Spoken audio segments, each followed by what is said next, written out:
Hey guys, this is Akshaya. Hope all are doing good. So in this video we are going to see about the Assam floods 2020, and before that we'll see the quote of the day.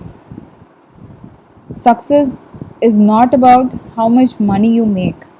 It's about the difference you make in people's lives, and is said by Michelle Obama. So let's get inside the video. Assam floods 2020. So let me tell you one thing, that this flood is caused by the river Brahmaputra, and the Brahmaputra holds its basin about 5,80,000 square kilometer.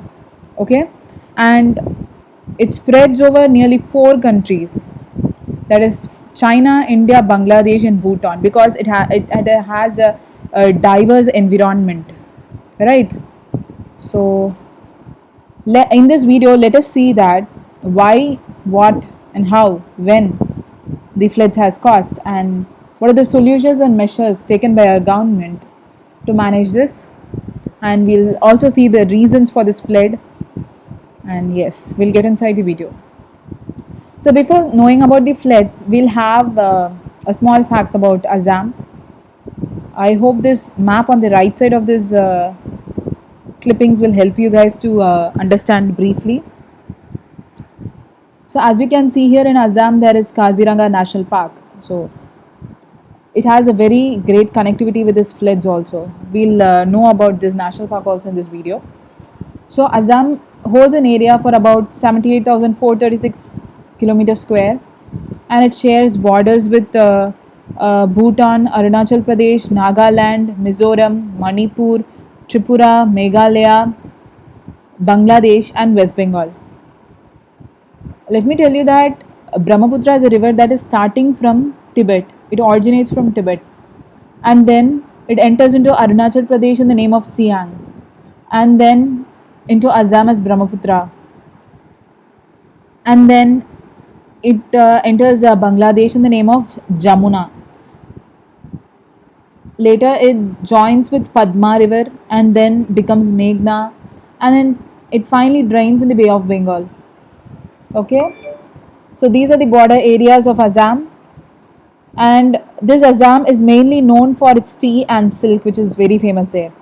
And we have the animal importance also. We have one-horned rhinos there, we have pygmy hogs and wild tigers there, and important parks are Kaziranga National Park, Manas, Dibru Saikova is also there. So yes, let's understand what are the characteristics and what are the reason for the floods to cause in such a greater way. As you can see here on the right side, you have the physical map of Assam, and the second image is of the Maiden-Julian Oscillation. Okay, so let's see the reasons. So first thing they say is that the vast amount of sediments from Tibet, where the river originates. See, the region is really cold and arid and lacks plantation, so that the glaciers melt, soil erodes, and all of its result in a highly sedimented river. So by the time the river enters Assam, a state compressing primarily floodplains, and it is a state that is sandwiched between the hills. We have the Karbi Anglong hills, so it is also one of the reason for the causing of floods. And the another reason is it is an earthquake prone area. Let me tell you that in 1950 the level of Brahmaputra rose by 2 meters in Dibrugarh area in eastern Assam. So it is also one of the reason. And the nature of this Brahmaputra river is really dynamic and is unstable, and the total dependence on embankment and deforestation in the catchment area also caused one of the primary reasons for the floods. And one of the very important point is the climate change. And they also say that the Maiden-Julian Oscillation is the reason for the floods, which is happening every year. They say that before it was happening for once in 10 years, but nowadays because of the climate change it is happening every year. That is, the flood is happening every year, and they say that Maiden-Julian oscillation is one of the reason for it. Okay, and the authorities also say that the flood is very good for national park. Do you know the reason why? Do you think that it is very good for national park? It is yes.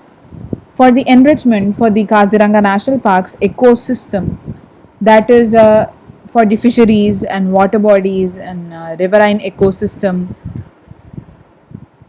this flood is really useful. And also for the maintenance of landscapes, wetlands, grasslands, and semi evergreen deciduous forest, it helps in replenishing it. Okay, and the waters also help get rid of unwanted plants such as water hyacinth, which collect in huge masses in the landscape. We also have some issues involved in them because of this floods, as you can see in this slide. So this is the Kaziranga National Park here, and this is the severe flood alert in the Brahmaputra river, which has also caused some serious issues. That is, the human animal conflict, because of which animals are also killed by poachers who take advantage of this vulnerability. There is also a very important issue that is being faced nowadays because of this flood. So let us see what are the measures taken by the government and how do they manage it. See, as you can see here on the right side of this video, there is a map image which shows the higher water level, and we are expecting 9 centimeter lower of the water level to come down by today's evening. So let's see. And the measures taken by our government is 144 CRPC along NH 37 road with barricades to cross the Karbi Anglong. Steps taken to avoid human animal conflict, because the animals are shifted to a safer place because of this flood, and they are further concentrating to avoid human animal conflicts and a need for landscape conversion. We are today morning we have also started the Red Cross relief, that is started from Delhi to Uttar Pradesh, Bihar, and Assam, and that is started by our respective president. And next is securing animal passage corridors for ensuring safety for passing Karbi Anglong Hills. Okay, so these are the measures that are taken by our government, and they are also having a check of the water level. And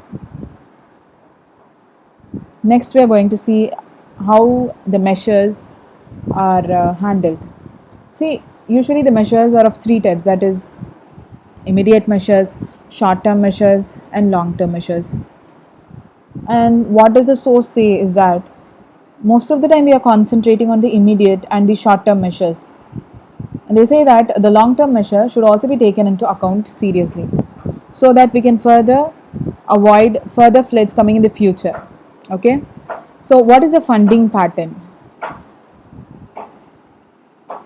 The funding pattern is flood management programs, additional central assistance, state plan, state disaster response fund, Northeastern Council, non-lapsable central pool of resources, joint river commission, assistance from external agencies, that is NABARD, externally aided project ADB, and the World Bank. So this is a method through which the funding is patterned.